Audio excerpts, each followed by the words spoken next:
Hello beautiful, my name is Midi. Welcome to my channel. In today's video, I'm going to be talking about questions to ask your loctician before you start your lock.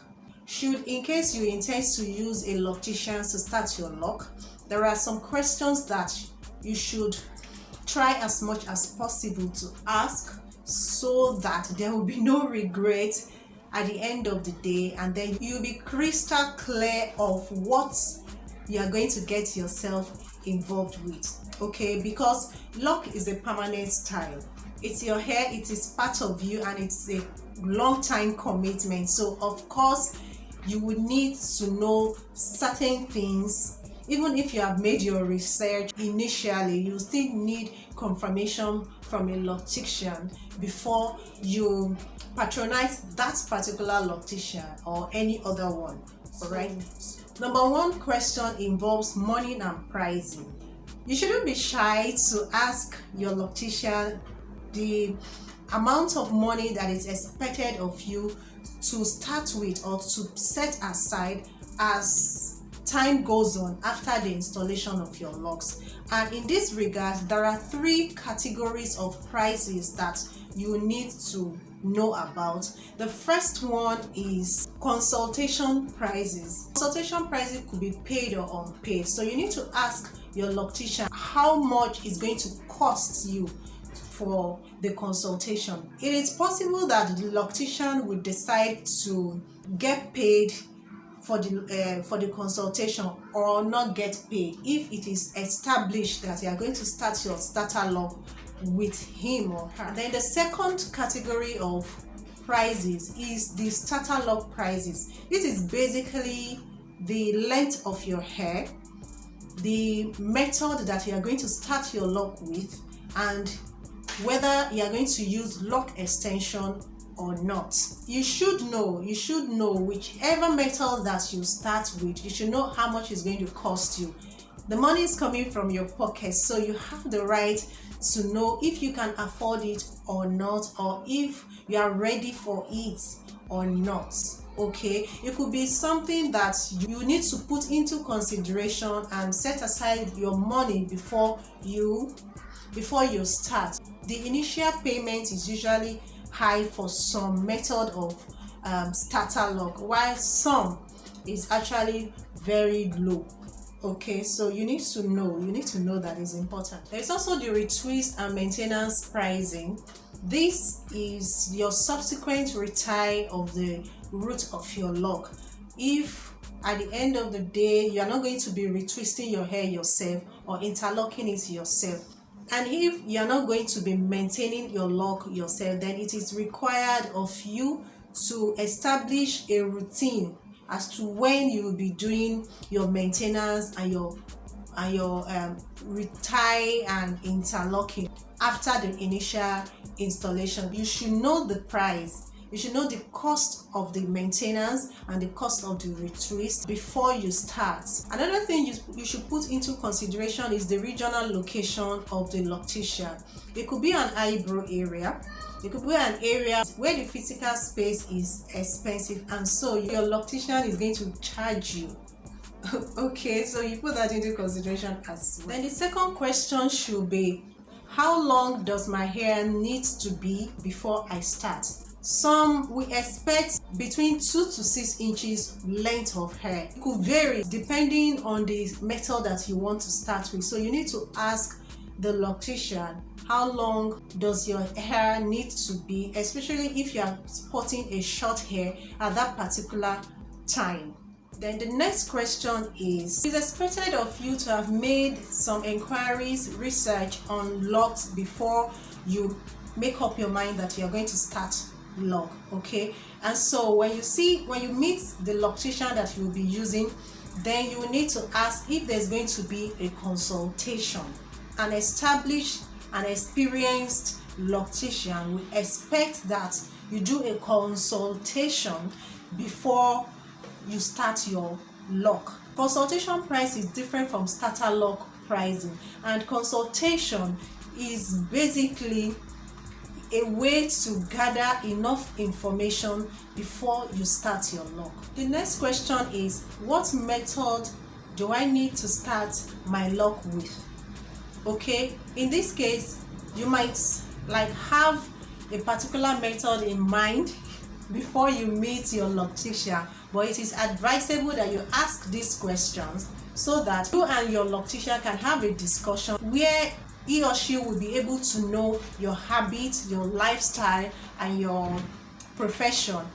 In this case, he or she might have an alternative method that is different from what you had in mind before, based on the information gathered after your discussion. The next question is, what should I expect during each phase? Of course, a lot of people run to start their lock the moment they are aware of lock, or they make up their mind that they want to do their lock without knowing what to expect. It is usually a shock when you begin to fall into each phase and you are not comfortable with your look or the way your hair is. The idea behind this question is for you to know, to have a clear idea of what will happen to you, to your look, and to your hair in the nearest future. And so you will not have to lose your confidence along the way. Another question is, what pattern line should I take? This totally depends on you, and you might also want to like confirm or ask the loctician which pattern line you should take. There are various pattern lines. There is center, there is side, and there is like free type, and you also have the options to choose grid depending on your starter lock and the size that you are starting with. You just need to choose the one that fits you most, or the one that you're most comfortable with. Another question is, if you have any underlying health issue that you might want to discuss with the loctician, it is advisable that you do so and ask questions concerning the locks and whether it's going to have any effect on your lock. Because you have a health issue does not mean that you cannot have your lock installed. The loctician is in a better position to let you know how to go about that, when to start the lock, and whether you will need to like wait for a while before you start your lock. The next question you should ask your loctician is if he or she uses products to start his lock. Lock is best started with minimal or no product at all. Heavy products like wax and highly fragrance products are not good for healthy locks. If the loctician uses products to start his lock, then you might want to find another loctician to start your lock. He might also claim that he has his own product that he uses. You should be able to like test run the products to make sure that it will not have any negative effect on your hair and your scalp. Another question that you should ask your loctician is, what do I need to maintain my locks in between retie? Should, in case where the loctician is located is a bit far from where you are located, you might want to try to maintain your lock yourself in between retie and before your next appointment. And so you should find out the type of tools that you can use, the type of product you should and you should not use, and then how you can take care of your locks both in the morning and in the night. If you are the type that does not want to maintain the lock yourself, then you will have an appointment. But if you could, based on some constraints, then you should be able to find out how to go about handling your lock so that it will look healthy and intact. Next question should be, when can I style and dye my locks? There are so many people that started their locks based on one reason or the other, different reasons. There are people that started their locks just because they want to grow their hair out. There are some that lock their hair because they want to grow the edges of your lock. This I know for sure because I have a friend that did the same thing. There are also people that locked their hair because they don't have the time and the money to continue to do different hairstyle, you know, based on the cost of doing it. And some have found it so stressful. Because you choose to lock your hair does not mean that you would not like to style your hair in one way or the other. So of course you should find out how to go about that from your loctician, and it also depends on your starter lock and the size of your lock. There are so many people that run to lock their hair without knowing how to go about it when some changes start to set in, and so they tend to overdo things and then cause damage to their hair and their scalp at the end of the day. So your loctician is in a better position to let you know how to style your hair and when to dye your hair. If at the end of the day you decide to dye your hair, most people like varieties and most people get bored with the same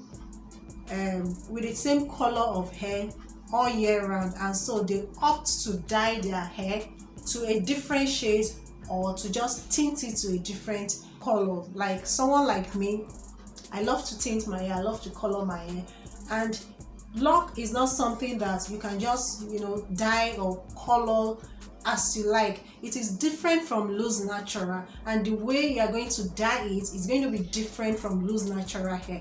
So your loctician will advise you how to go about it, how to go about dyeing your hair and styling your hair. Okay, these are the things that you should know about. Don't forget to give me a thumbs up if you like this video, and if you're finding values in today's video, subscribe to my channel for more. Click on the notification bell to get notified when I upload more videos on Locs. The next question is for you to ask to see the picture of their work, their previous work. Most professionals love to document their work, and it is from their work that you'll be able to know what to expect when they lock your hair. Sometimes you might also find a way to see review on their work, maybe on the internet, depending on the loctician, if he keeps such accounts.